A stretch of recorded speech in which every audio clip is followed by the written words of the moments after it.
Hey everybody, what's going on? Hope you guys are doing good. I am doing great. Yes, your eyes are not deceiving you. There are two Randy Rhoads V's. Now this one here I picked up, I didn't do an unboxing on, but this is the Firefly.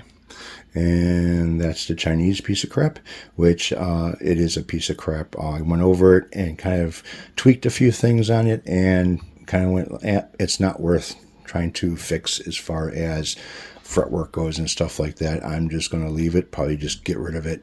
But the Firefly one, that's a different story. It's actually a out of the box, tune it up, and it's a functional guitar. You could play it as is and stuff. So what's been going on over here? Well, as you can see, I got two guitars over here.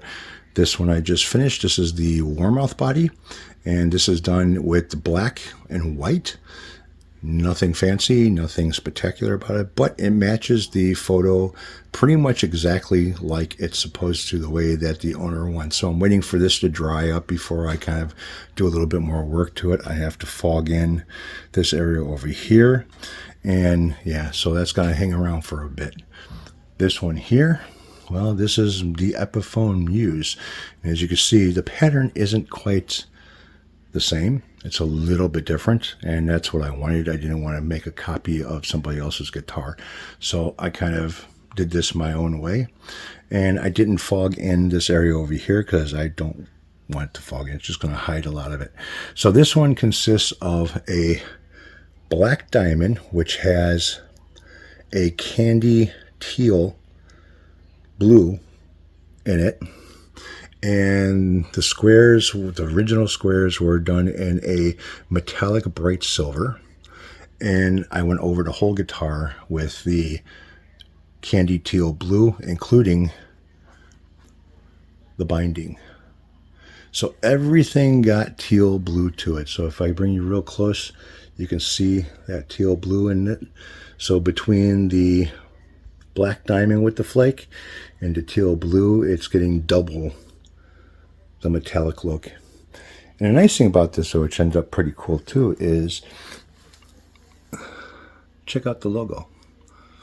Yeah, pretty nice. It changed the color of the logo, which is fine with me. And as you can kind of see, you can't tell that I covered up the logo and sprayed it with the black diamond on the headstock. And then peeled the tape off, kind of sanded down the sharp lines, and went over it with the teal. So this is looking good. I kind of like how it is. And yeah, so I have a few things going on over here. I have to send Wally in a box the Jackson. I've got the guitar that I made, the Tully, that is up on eBay. That'll be sold pretty soon. I got a couple guitars that are missing over here because I sold them.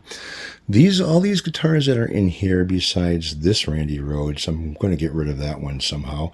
But everything else, I still got one of my kit guitars here that I built a long time ago. That's still a working guitar.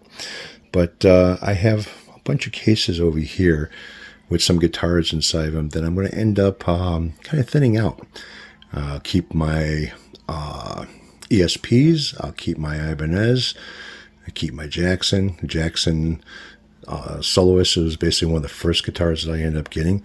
But I have a few other ones. I got a couple of Epiphones, Epiphone bass over here, SG, and I have a PRS and a few other guitars that I'm going to end up thinning out over here so I can get more gear, But yeah, this thing here really came out. Actually, they both look good. They don't look exactly alike. There is a difference in the two.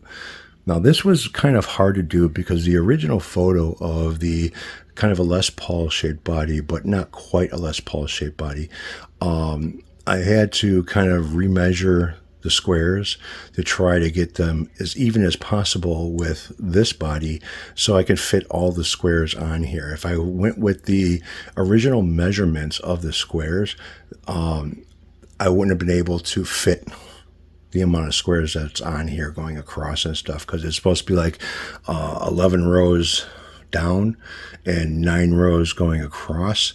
So I wanted to keep it that way, and the owner wanted exactly like that Les Paul, so I ended up doing that for him. Now this one here, I changed the size a little bit on the squares, made them a little bit bigger, because these two bodies are not exactly the same. So this has a little bit bigger of a square on it, and my own little type of design, like there's a extra square here that's not on the original one. Yeah, so looks pretty good, came out nice. Both of them are looking good. This one I have to wait for it to dry and cure up before I can kind of give a little bit of a sanding in this area and fog it in, so I can get rid of these tape lines, which really aren't bad, but I don't want them to show up in the fogging of this. All right, you guys take it easy. Have a good one. Just a little bit of what's been going on over here. And you guys have a good, well, that's the middle of the week. So, yeah, have a good rest of the middle of the week.